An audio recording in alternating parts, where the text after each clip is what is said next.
Hello everyone! Welcome back to Balikbayan Farm Diaries. As always, thank you so much sa lahat ng sumusuporta sa aming channel. Sobrang appreciate po namin kayo. We know po na nagustuhan ninyo yung mga Q&A style videos namin, and don't worry, may mga susunod pa.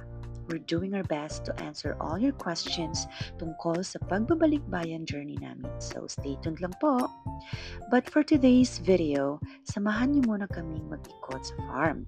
I-update namin kayo kung ano na ang mga progress sa farm after 9 months. May tubig na ba kami?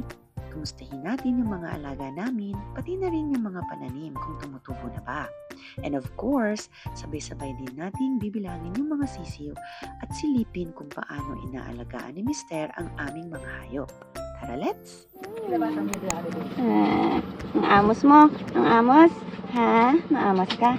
Malapit na kayo maliguan? 2 months na yung mga yan. Malapit na mag 2 months. Ito po si Chico. Ayan si Chico. Chico.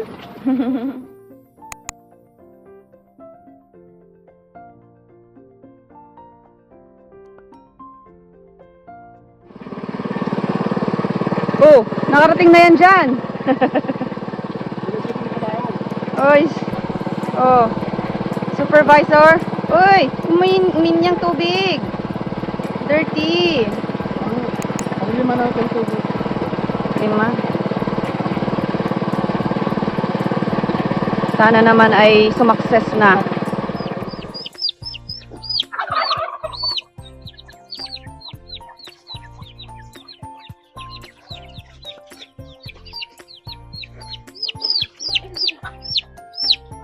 Nakakatakas ang iba kaya binabalik ko.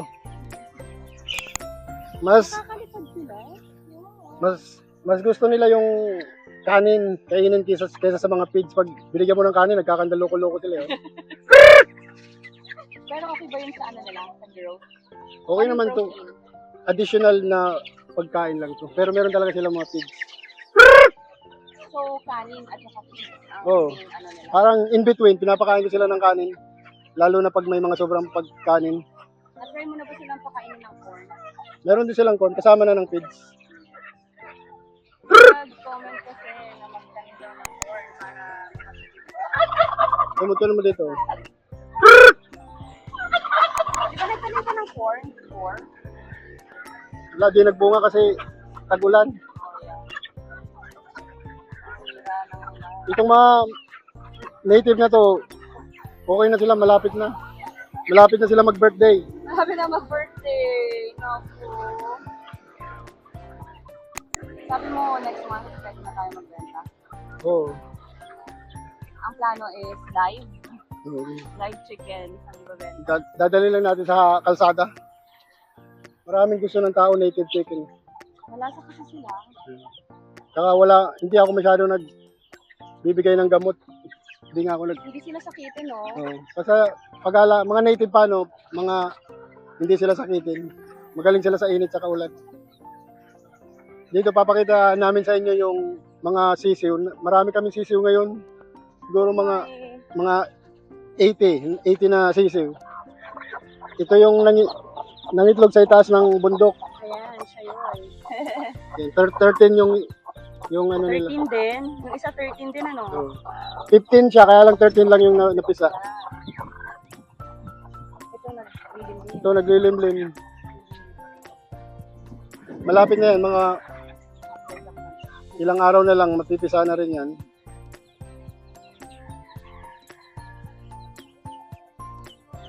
Tapos ito may bago na rin na naglilimlim.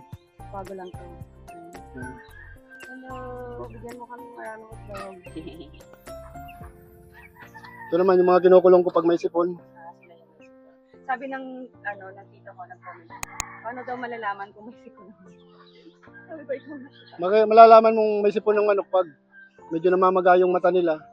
Tapos yung pakpak nila basa kasi pinapahid nila yung ano nila.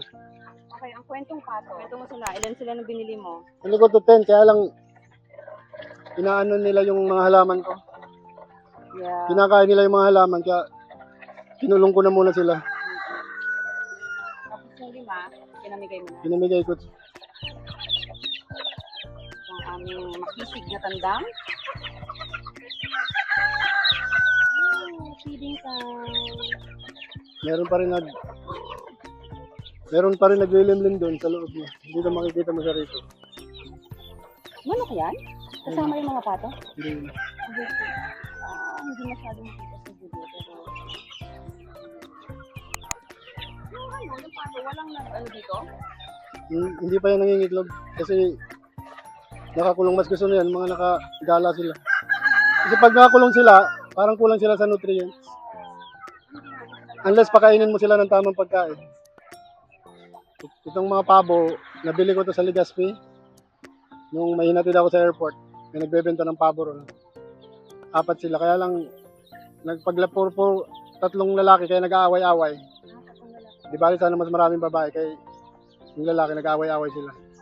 So ito, dalawang lalaki? 2 lalaki yan, tapos yung babae nangingitlog yun. Yan. Nangingitlog na yung ina. Nangingitlog siya, kaya lang hindi siya marunong maglimlim. Kaya Paano mapipisa yun? ang itlog niya nilalagay ko sa Incubator. incubator. Sa una, pinalilimliman ko muna sa manok. Ay, ganun. Kaya lang yung pabo, parang 28 days or 29 days bago siya mapisa. Yung manok, 18 to 21 days lang napipisa na. So, pag iniwanan na ng manok yung itlog ng pabo, nilalagay ko, ginagawa ko, nilalagay ko sa incubator ng mga ilang araw pa para mapisa. Tapos ito yung mga sisiw. Mga 1 week pa lang ito, no? No, 1 week na yan. Baga yan, pagsasama-samahin ko na yan, tapos yung nanay, pakakawalan ko na para mangitlog ulit. Kasi kung habang magkasama yung nanay tsaka yung mga sisiw niya, matagal bago mangitlog ulit yung nanay. Yung ginagawa ko, inaalagaan ko na lang yung mga sisiw. Yan, ito naman, 11 silang sisiw. Yan. Ito naman 11. Another 11. Ang maganda rito sa mga inahin ko, kahit naglilimlim lang sila, marami yung napipisa. 9 sila. 9 na sisiw. The first 2 weeks, sinasama ko muna sa nanay para, kasi kailangan pa nila ng init, kumisan sa gabi malamig. Inaalagaan muna ng nililimliman sa gabi.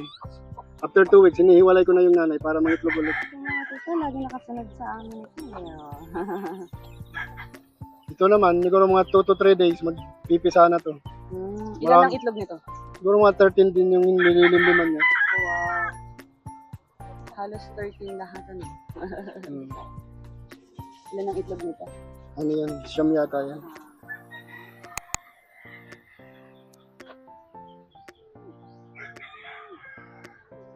Ito nung weekend, pinalagyan ko ng palapala.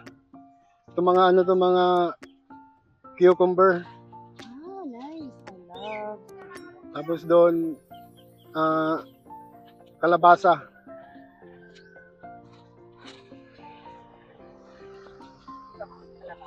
Kalabasa yan. Ang iba nabuhay, ang iba hindi. Pero yung mga hindi nabuhay, nilalagyan ko na lang ng bagong seeds yan. So, Kalabasa ulit? mga ilang araw pa, mabubuhay na rin yan.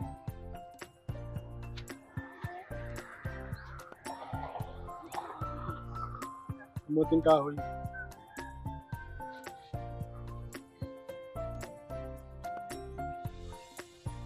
Ito naman mga sitaw to. Oo. Yan, mga sitaw to. Malapit na tong umakyat. Magkano na gastos mo sa paggawa nito? Ito mura lang to, isang rolyo nito parang 1,000 to. Yeah. So TikTok shop. Marami na siyang. Yeah, tapos ito mga PC lang, di ba? Binili ko lang ito mahaba. Nylon. Okay. Tapos yung Magkano bili mo dito? parang 77 yata. Di ko lang alam kung gaano kahaba. Magkano kahaba? Yan yung ano naman, marami kong nagawa. Ito yung mga pinagkabalahan nila nitong mga nakaraan. Pag Kasi ito, syempre galing yan dito mismo. pag wala ako rito, sinasabihan ko lang yung dalawa kung anong gagawin nila. Para continuous yung project nila pag wala ako.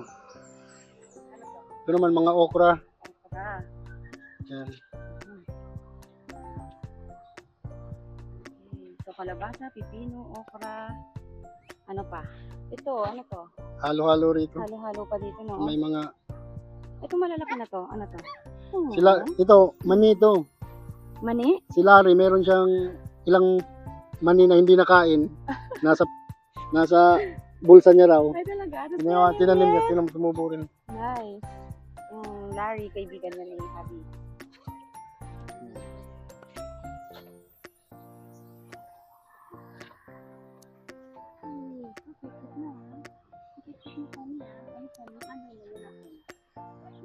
Itong kulungan na to, maganda to kasi yung mga sisiw nakakapag in and out.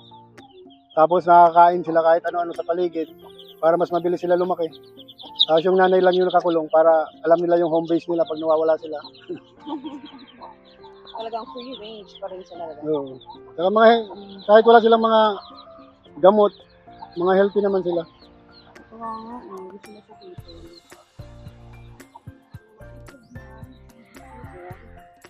Kung nanood po kayo ng aming mga naunang videos, maraming itlog dito. Ayan, bumaba na sila. Oh, pili. Siyempre, Bicolano ka.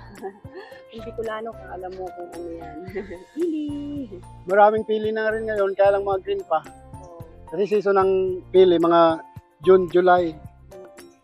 Pag June, July, talaga maraming mga itim na pili. Parang 4,000 yata isa. Hindi, parang tatlo na sila. Tig po 4,000 each. Hello. Ay, buntis na po. Nagdadalang kambing na siya. Hello. Kain ka marami. Baby.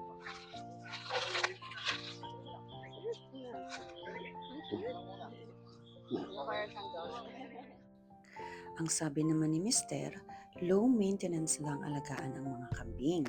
Mahalaga lang sa kanila ay makakain ng damo or halaman sa buong araw, kaya inililibot lang sila dito sa farm.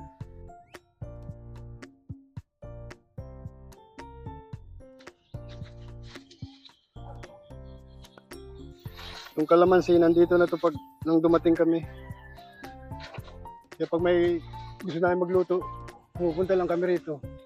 Alig-alig na lang. Ay, naglag. Kung nga kinakain ko to kahit ano lang. Straight from the tree. Pati balat kinakain ko. Yung man lang pinula sa t-shirt mo, nalaglag. Mas marumi yung t-shirt ko eh. 150 na puno to ng kalamansi.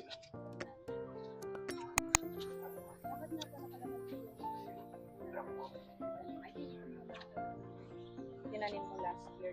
Oo, nung mga September last year. Kasi yung kalamansi, mahal lagi ang kilo niya sa palengke. Pag napabunga mo to. Ito nagbubunga na, kaya lang tinatanggal ko yung mga bulaklak. Dahil pinapakonsentrate ko muna siya lumaki. So pag nabubulaklak, tinatanggal ko siya. Para mas gusto kong lumago muna siya bago siya mamulaklak. Dahil kung hindi, magiging maliit lang siya. Oo.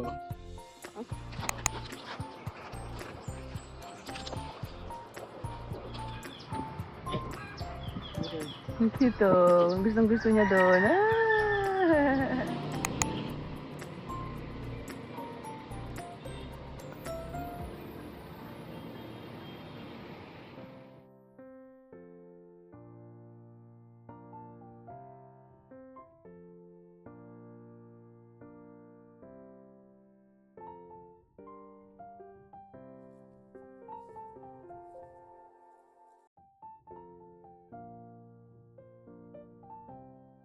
And that's it for today's video. Magkita-kita po tayo sa susunod. Maraming salamat po sa inyong panonood. Bye!